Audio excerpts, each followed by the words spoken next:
Hello guys! I'm Bullet and welcome sa segment ng MikroTik Rizal.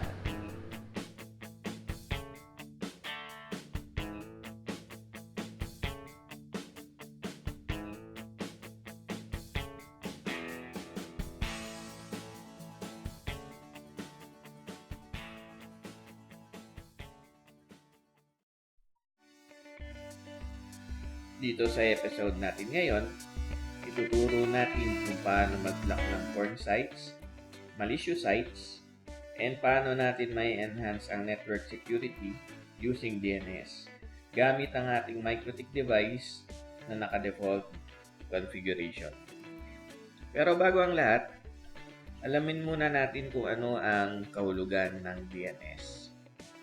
Ang DNS or Domain Name System ay maihalin tulad natin sa isang telephone directory na naglalaman ng telephone numbers at location address.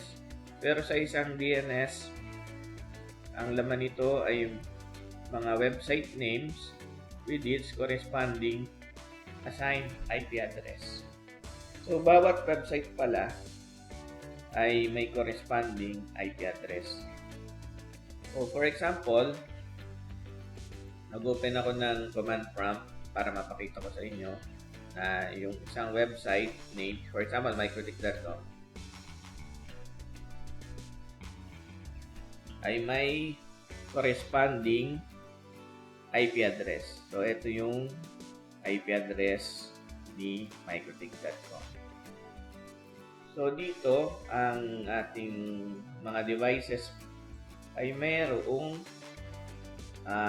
nakukuhang DNS server settings. Okay? Dito sa DNS server settings natin, na every time na magta-type tayo sa browser natin ng website name, magtatanong muna yung ating browser doon sa mga DNS servers kung ano yung equivalent IP address para makapunta tayo doon sa website na gusto nating puntahan. So, for example, i-open natin yung website ni MikroTik. Okay, so magko-communicate muna yung ating browser or magtatanong muna sa isang DNS server para matuntun natin kung saan ba mahanap si MikroTik.com. Okay. So, ano ba yung advantages sa paggamit ng DNS? Sinabi nga natin na ang mga website ay may katumbas na IP address. So, no need to memorize yung website IP address. Gugustuhin ba natin na yung mga website na gusto natin puntahan, kakabisuduhin pa natin yung mga IP address nila? Siyempre, hindi. So, trabaho ni DNS na pag nagta-type tayo ng words or yung website, siya na yung magbahala maghanap kung ano yung corresponding IP address para mapuntahan natin website na yun. And it improves also the internet browsing experience at saka may mga DNS provider din na nag-provide ng security, added security sa ating network. So, ito yung mga free public DNS natin. For example, si Google, ito yung madalas na ginagamit natin. Yung primary DNS niya is 4 na 8, and then yung secondary DNS niya is 2 8 at saka 2 4. Meron din mga iba pang DNS provider like OpenDNS, Cloudflare, and Clean Browsing. So, ito yung mga corresponding DNS nila. So, paano ba natin gagamitin yung DNS para ma-filter yung mga unwanted sites? So, may mga DNS provider na gumagawa nito at nagbigay ng free DNS web filtering.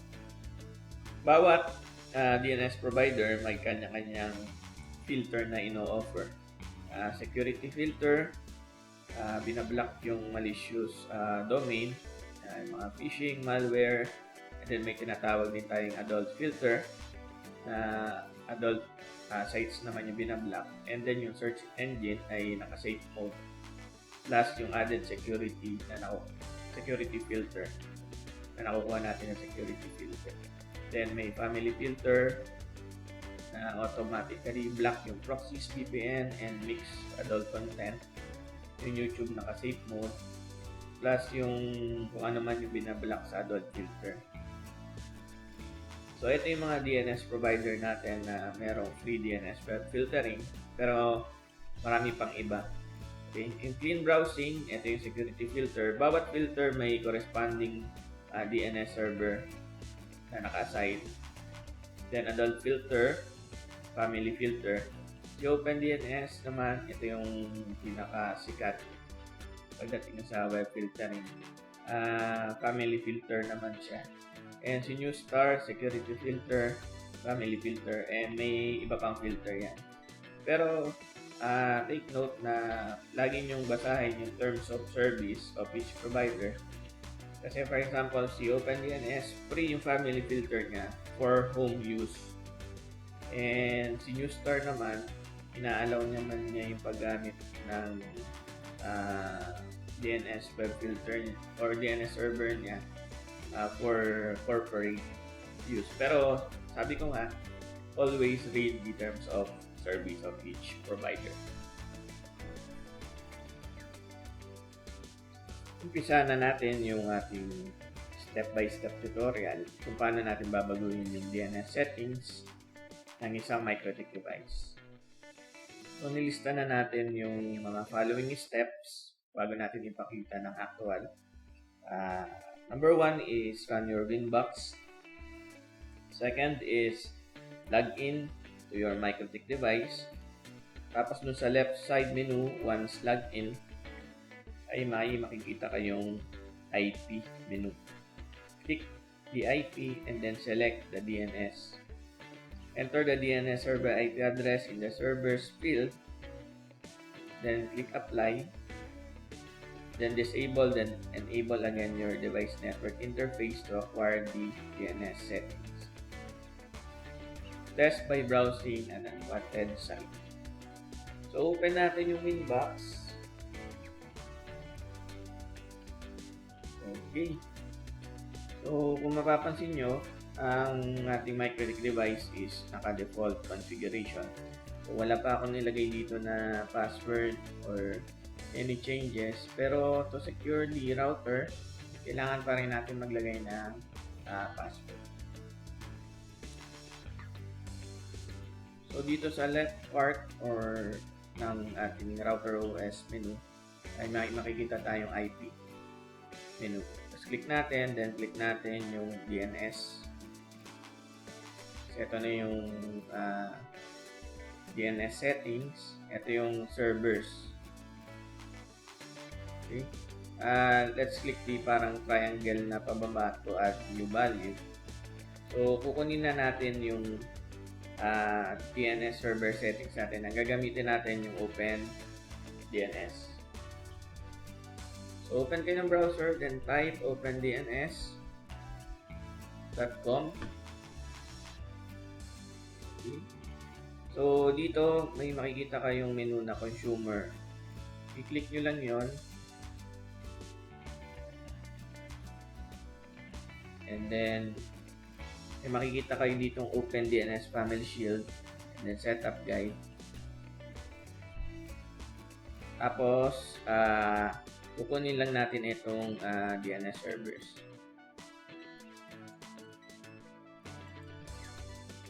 I-paste ko dito sa server settings.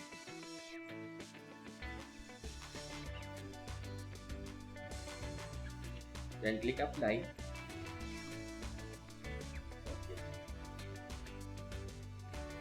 So kung mapapansin nyo, meron tayong dito nakalagay na dynamic servers.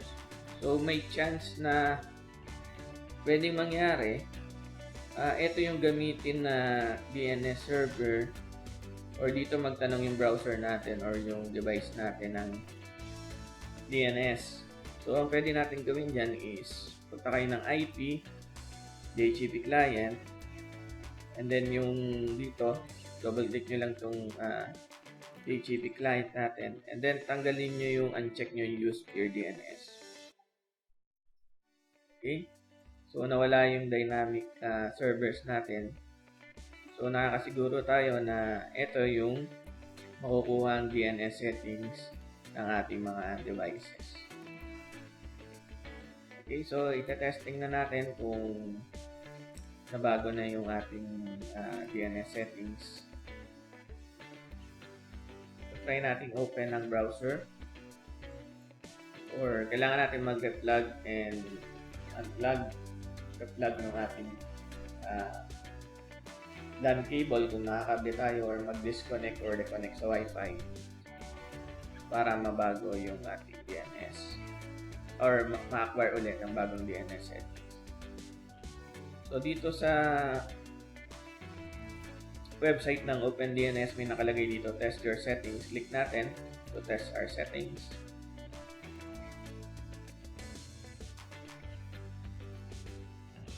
Okay. So kung hindi pa na-change yung DNS settings, cross or X yung makikita natin dito. And dito, nakita natin na your internet is safer, faster, and smarter because you're using OpenDNS. So, magte-test na tayo ng isang unwanted site. Siguro famous, laging binibisita ng mga barkada natin dyan.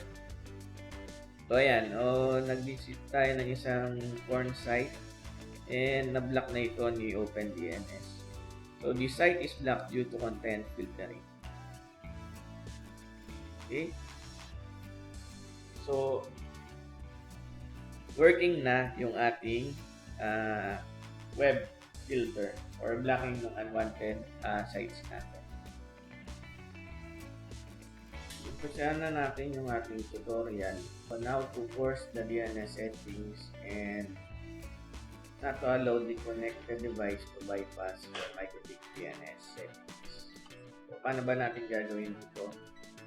Kasi may mga instances na, for example, dito sa IPv4 setting natin, pwede kasi tayong gamit ng sarili nating DNS server address. So, pag ginawa natin to, magbabypass yung settings natin na nilagay kay MikroTik. So, paano ba natin gagawin na ang susundin ng mga devices na connected dun sa MikroTik natin is yung dineclare natin yung settings. So, again, first step is to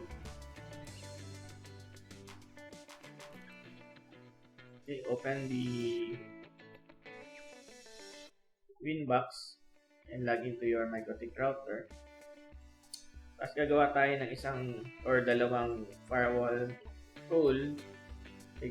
Ito. For example, dito sa NAT, pumunta tayo dito sa tab ng NAT, then plus, then ang chain is destination, protocol is TCP, destination port is 53, then yung port 53 is the assigned port for the DNS. Okay, so yung ibang field dito is explain na lang natin sa ibang episodes natin. Yung action na ilalagay natin is destination NAT, then kokopyahin natin dito yung to address yung isang IP ng server ng DNS. And then, dito 2 ports is 53. Yung this rule, itong rule na to, will make sure na all the DNS traffic na coming from the devices using the protocol TCP and going to the port number 53 will be forced to use yung DNS server ng OpenDNS dito sa port 53. So meron pang isang rule kasi hindi lang naman TCP yung pwedeng panggalingan ng DNS traffic. Pwede din yung sa UDP. So again, destination, ang chain is destination at protocol is UDP naman.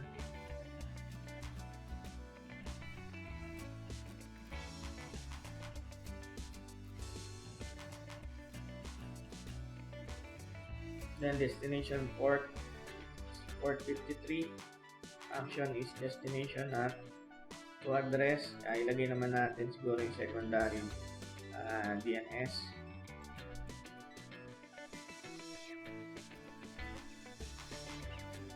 Okay, then apply.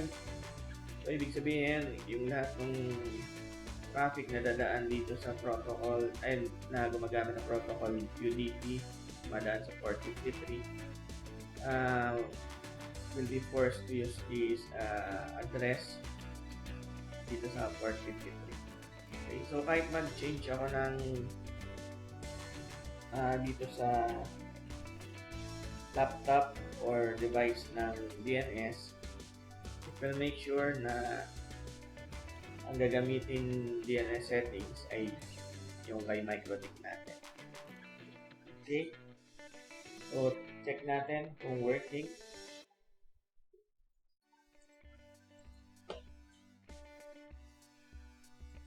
Okay, so binago ko kanina 8.8.8.8.8.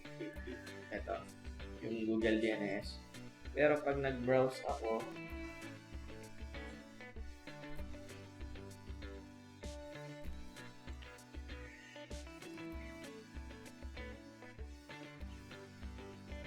try natin. Okay, so naka-check pa rin yung OpenDNS. Implemented pa rin yung rule. Check ko dito, internet bad guys. So, na-block pa rin.